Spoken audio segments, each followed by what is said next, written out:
Hello and welcome to the recap of day two in the Karen Reed case. And let's just say most of the witnesses wasn't that impressive.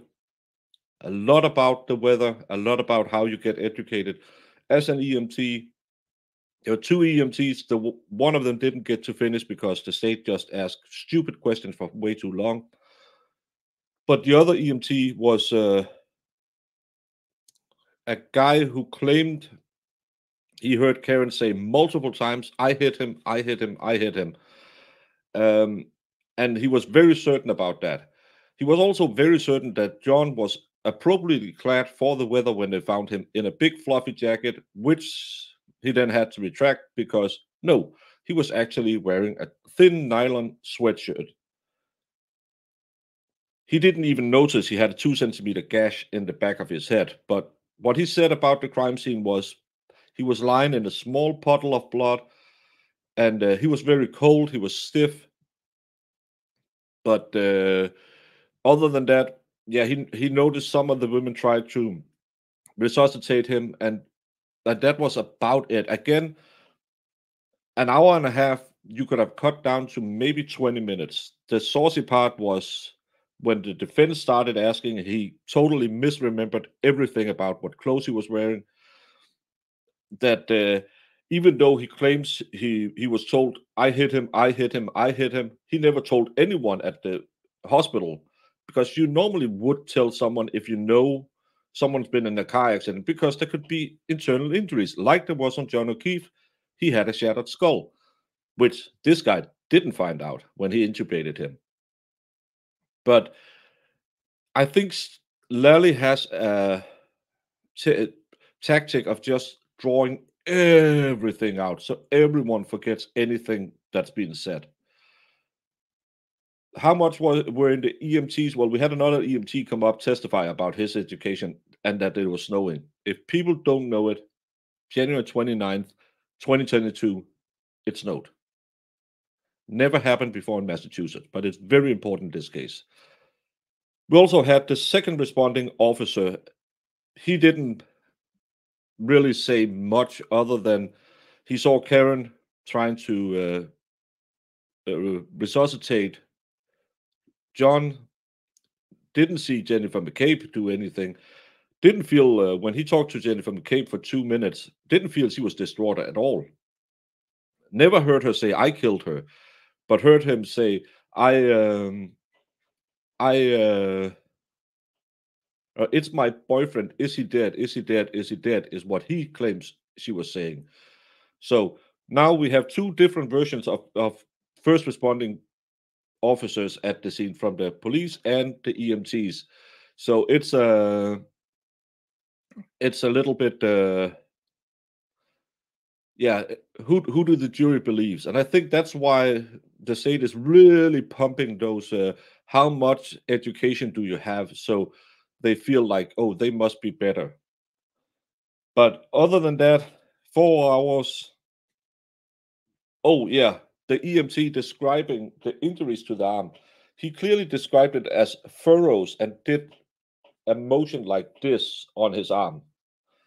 And Alan Jackson wanted him to show it again, and there was objection because furrows is way different than abrasion from a blunt force trauma. That's something that scratches through the skin. So that was a really good pickup, and he didn't even bait this guy into saying it. He said it on his own. So that was interesting, to say the least. But the really juicy part was the cross-examination of the witness we left day one with, and that's the first responding officer, Saraf, because there was this little tidbit that I'm going to play for you now in full, and Alan Jackson will show you where to look on the screen, but I never heard anyone talk about this anywhere before. This is very interesting.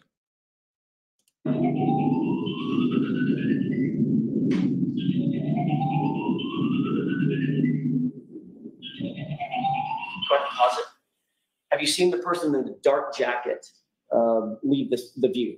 Yes. Did she appear to go behind the SUV? Yes. Okay. Go ahead and play it.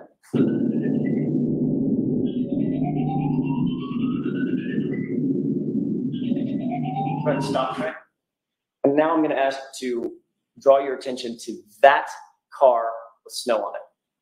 Pay special attention to that car as the film continues to run. Go ahead.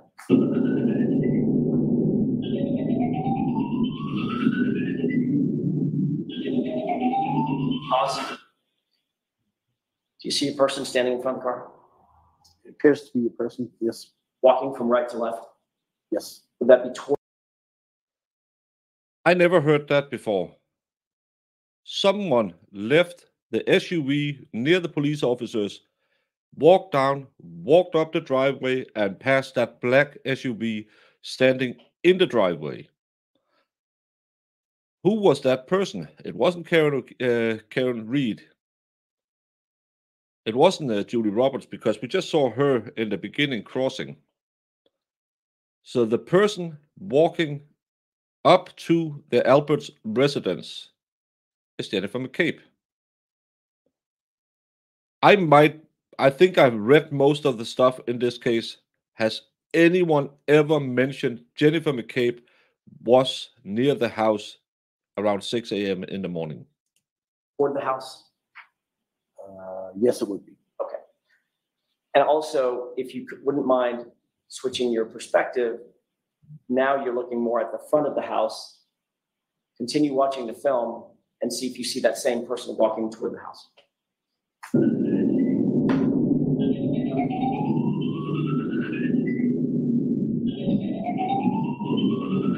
Stop. Did you see that? No, I didn't see. Oh, yeah. Yes. I saw the shadow, yes. Right. Shadow of a person Yes. walking toward the front of the house. That was Jennifer McCabe going into the house, wasn't it? I have no idea. Was it a person going into the house? It was a person, yes. He can't testify that it was Jennifer McCabe, but it was a person going into the house. The house with a first responder who never walked outside, who never did anything. To me, another bombshell by the defense. This defense seemed like they are very well prepared for this case. They have some really great IT guys, because no one ever, and I know there's been some very good internet snoots on this one.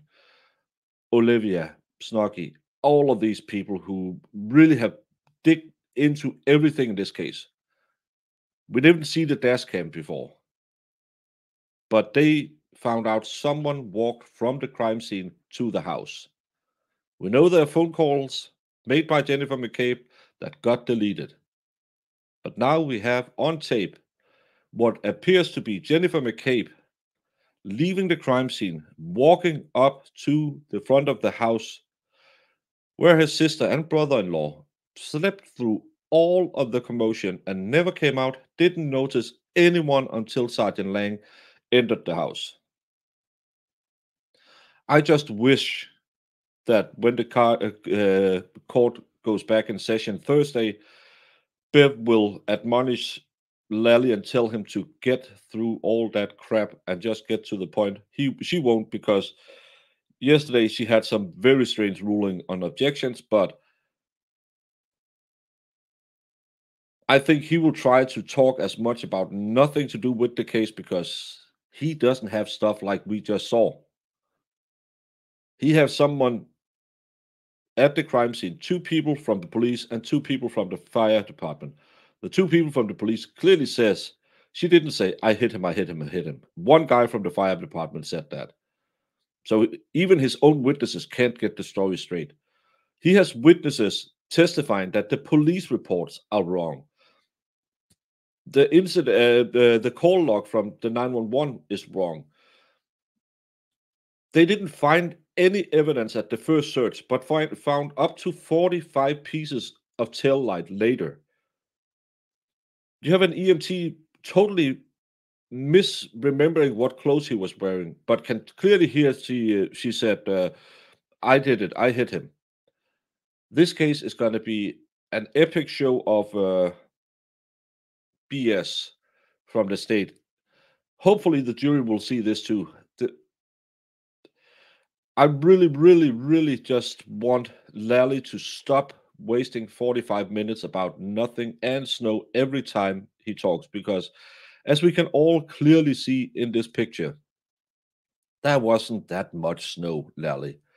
And again, our lying eyes won't deceive us just because you say, oh, it was the worst snow in Massachusetts history. But we'll have to wait another day to see what happens. This was day 2. They're taking a day off. So they'll probably be back tomorrow. Half a day again tomorrow. Hopefully a lot more fun without all this waste of time from the state side.